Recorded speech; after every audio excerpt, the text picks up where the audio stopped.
बुद्धिमान चरवाहा। उत्तर भारत के पहाड़ी क्षेत्र में बसा एक छोटा सा गांव था धनपुर। वहां की आबादी मुश्किल से 500 थी और जीवन बेहद साधारण।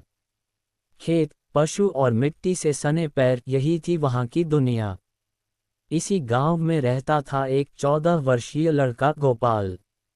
गोपाल एक चरवाहा था। उसका काम था हर सुबह गांव के गाय भैंसों को लेकर पहाड़ी पर ले जाना, वहां उन्हें चराना और शाम को वापस लौटना।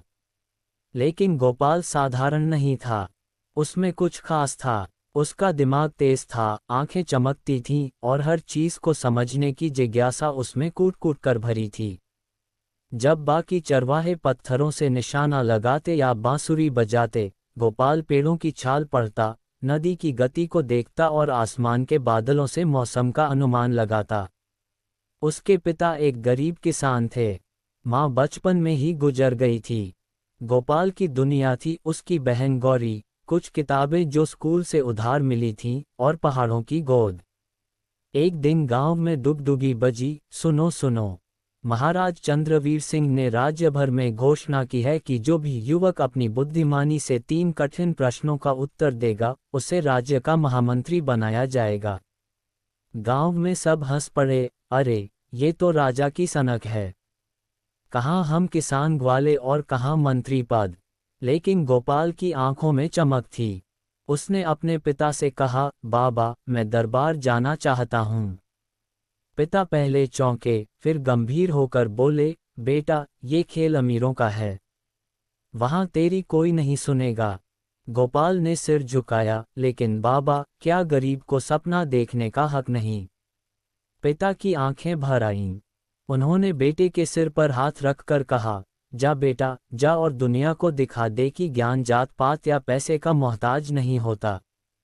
गोपाल ने अपने फटे कपड़े ठीक किए, एक गठरी में सूखी रोटियां बांधी और निकल पड़ा राजधानी की ओर। 7 दिन की यात्रा पैदल। रास्ते में धूप, बारिश, भूख सब झेली, पर इरादा अडिग था।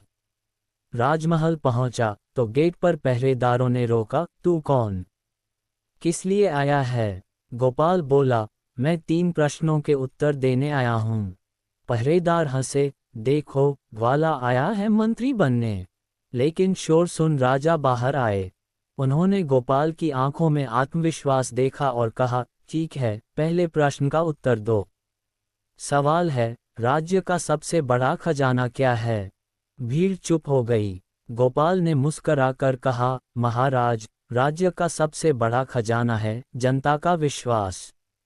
अगर जनता आपसे प्रेम करती है तो राज्य सुदृढ़ रहेगा।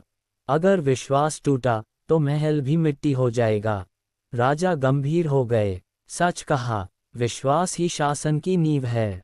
राजा बोले, दूसरा प्रश्न और कठिन है, राज्य को बिना तलवार उठाए सबसे शक्तिशाली कैसे बनाया जा सकता है? लोग हैरान थे, यह कोई चरवाहा कैसे बता सकता है? गोपाल बोला, शक्ति तलवार में नहीं, ज्ञान में है। अगर हर नागरिक शिक्षित होगा तो वह स्वावलंबी बनेगा। पड़ोसी देश खुद भय खाएंगे ऐसे जागरूक राज्य से। शिक्षा सबसे बड़ा हथियार है। राजा ने तालियां बजाईं। दरबारियों की नजरें झुक गईं। राजा बोले, तू अब तक हर सवाल का जवाब देता आया है। अब अंतिम और सबसे कठिन प्रश्न, राजा को सबसे पहले किससे डरना चाहिए? पूरे दरबार में सन्नाटा छा गया।